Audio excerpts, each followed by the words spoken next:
سلسلہ ہدایت قرآن، سنت اور اہل بیت علیہ السلام میں خوش آمدید۔ آج ہم قرآن مجید کی 25ویں سورت سورۃ الفرقان پر گفتگو کر رہے ہیں۔ یہ ایک مکی سورت ہے جس کا نام اس کی پہلی ہی آیت سے لیا گیا ہے، جس کا مطلب ہے حق اور باطل میں فرق کرنے والا معیار۔ یہ سورت توحید، رسالت اور آخرت کے دلائل دیتی ہے اور مشرکین کے اعتراضات کا جواب بھی دیتی ہے۔ تو ہماری آج کی گفتگو کا جو مرکزی نقطہ ہے وہ یہ ہے کہ سورۃ الفرقان میں بیان کردہ یہ معیار بنیادی طور پر کس چیز پر قائم ہے۔ میرے نزدیک یہ سورت اس بات پر زور دیتی ہے کہ صحیح عقیدہ اور توحید پر غیر متزلزل ایمان ہی وہ اصل فرقان ہے جو انسان کو باقی سب سے ممتاز کرتا ہے۔ جبکہ میں سمجھتی ہوں کہ یہ صورت ایک قدرے مختلف نتیجے پر پہنچتی ہے۔ میرے خیال میں سورۃ الفرقان یہ واضح کرتی ہے کہ اصل معیار اور حتمی فرق انسان کے اعمال اور اس کے اخلاقی کردار میں پایا جاتا ہے۔ دیکھیں، عقیدہ اہم ہے، لیکن اس کا حقیقی امتحان عباد الرحمن یعنی رحمان کے بندوں کی صفات میں ہوتا ہے، جو اس سورت کا کلائمیکس ہے۔ آئیے شروع کرتے ہیں۔ سورت کا آغاز ہی اس معیار کو اللہ کی ذات سے جوڑتا ہے۔ تبارک الذی نزل الفرقان علی عبدہ لیکون للعالمین نذیرا۔ بابرکت ہے وہ ذات جس نے اپنے بندے پر فرقان نازل کیا تاکہ وہ تمام جہانوں کے لیے خبردار کرنے والا ہو۔ یہاں فرقان کو براہ راست توحید اور اللہ کی حاکمیت سے جوڑا گیا ہے۔ اگلی ہی آیت میں اللہ کی 4 صفات بیان کی گئی ہیں: آسمانوں اور زمین کی بادشاہی، اولاد کا نہ ہونا، حکومت میں کوئی شریک نہ ہونا اور ہر چیز کو ایک اندازے سے پیدا کرنا۔ یہ کائنات کا منظم نظام خود توحید کی سب سے بڑی دلیل ہے، اور یہی وہ بنیادی عقیدہ ہے جو حق کو باطل سے جدا کرتا ہے۔ آپ کی بات درست ہے کہ سورت کا آغاز توحید سے ہوتا ہے، لیکن کیا یہ ممکن نہیں کہ کائنات کا یہ منظم نظام صرف ایک نظریاتی عقیدے کی دلیل نہ ہو بلکہ ایک عملی نمونہ بھی ہو؟ یعنی جس طرح کائنات ایک توازن اور ایک حساب کے تحت چل رہی ہے، اسی طرح انسان سے بھی ایک متوازن اور منظم اخلاقی زندگی کا تقاضا ہے۔ تو یہ آیات صرف یہ نہیں بتا رہی کہ کیا سوچنا ہے، بلکہ یہ بھی اشارہ دے رہی ہیں کہ کیسے جینا ہے۔ عقیدے کی یہ بنیاد اصل میں اس عملی ڈھانچے کی تمہید ہے جسے سورت بعد میں بیان کرے گی۔ یہ ایک دلچسپ نقطہ ہے، لیکن جب ہم آگے بڑھتے ہیں تو دیکھتے ہیں کہ کفار کا بنیادی مسئلہ عملی تھا ہی نہیں بلکہ عقیدے کا تھا۔ وہ قرآن کو انسانی کلام کہتے تھے۔ وقال الذین کفروا ان ھذا الا افک افتراہ واعانہ علیہ قوم آخرون، اور کافر کہتے ہیں کہ یہ تو بس ایک من گھڑت بات ہے جو اس نے خود بنائی ہے اور دوسرے لوگوں نے اس میں اس کی مدد کی ہے۔ اب قرآن اس کا جواب دیتا ہے علم الہی سے۔ قل انزلہ الذی یعلم السر فی السماوات والارض، کہہ دیجئے کہ اسے اس نے نازل کیا ہے جو آسمانوں اور زمین کے راز جانتا ہے۔ یہاں بحث مکمل طور پر عقیدے کی ہے، وحی کی حقیقت اور اللہ کے علم پر ایمان لانا۔ میں اس سے تھوڑا اختلاف کروں گی۔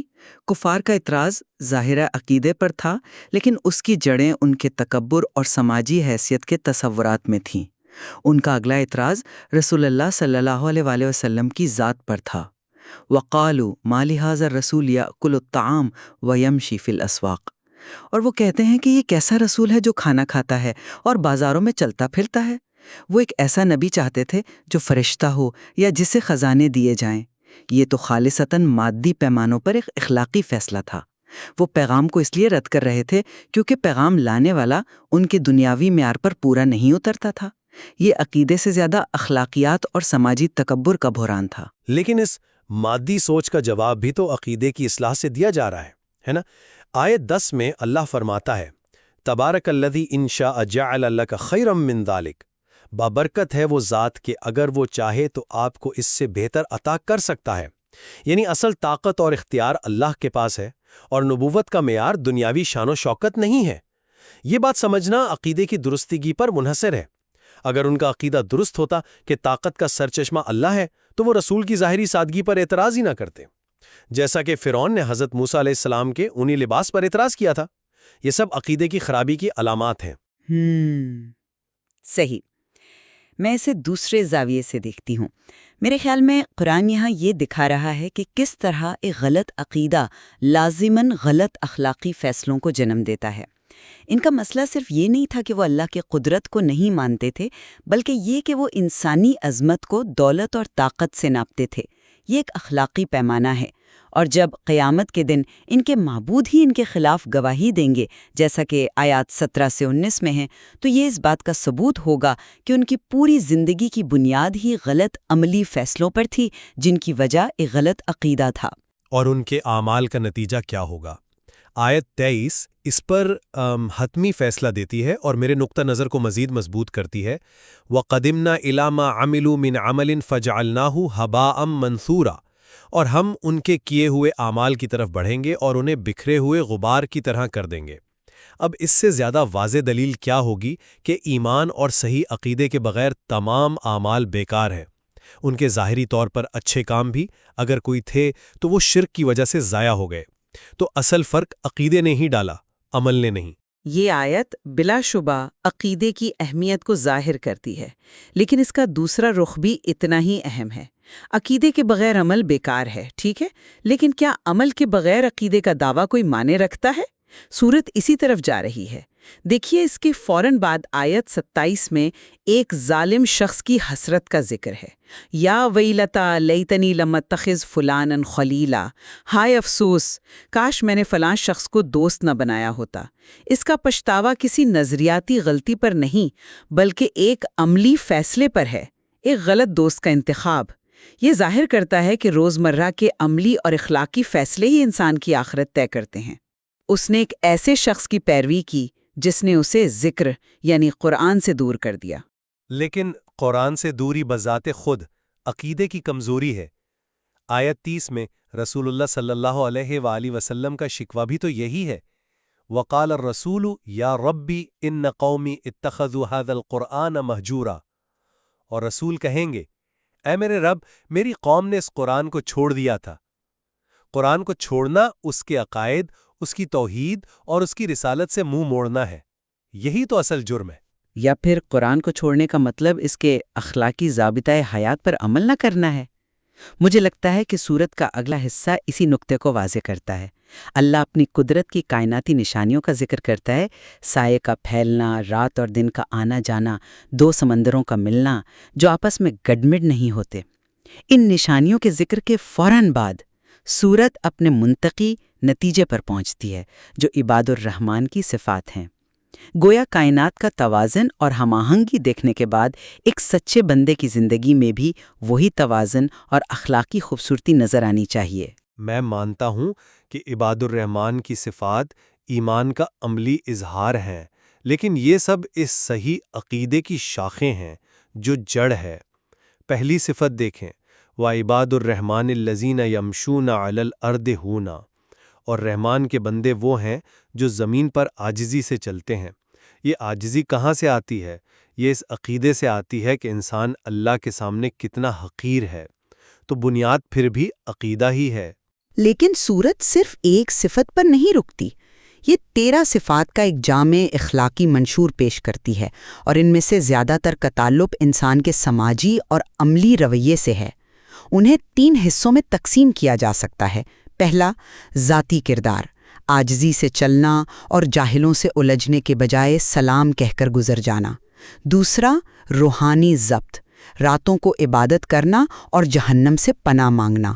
اور تیسرا اور سب سے بڑا حصہ سماجی اور اخلاقی طرز عمل ہے، خرچ میں میانہ روی، شرک، قتل اور زنا جیسے بڑے گناہوں سے بچنا، جھوٹی گواہی نہ دینا اور لغو محفلوں سے وقار کے ساتھ گزر جانا۔ یہ تو عملی زندگی کا ایک مکمل نقشہ ہے۔ بالکل، لیکن یہ نقشہ اسی زمین پر بن سکتا ہے جس کی بنیاد توحید پر رکھی گئی ہو۔ ان تمام صفات کو ایک لڑی میں پرونے والی چیز شرک سے اجتناب ہے، جو کہ ایک خالص عقیدے کا معاملہ ہے۔ باقی تمام اخلاقی برائیاں اسی ایک عقیدے کی خرابی سے پیدا ہوتی ہیں۔ میں اسے الٹ دیکھتی ہوں۔ میرے خیال میں شرک کو یہاں دیگر بڑے عملی گناہوں قتل اور زنا کے ساتھ اس لیے رکھا گیا ہے تاکہ یہ بتایا جا سکے کہ یہ بھی ایک عملی اور اخلاقی تباہی ہے۔ اور سب سے اہم بات آخری صفات ہیں۔ وہ دعا کرتے ہیں کہ ان کی بیویاں اور اولاد آنکھوں کی ٹھنڈک بنے، اور پھر یہ دعا، وَجَعَلْنَا لِلْمُتَّقِينَ إِمَامًا، اور ہمیں پرہیزگاروں کا پیشوا بنا۔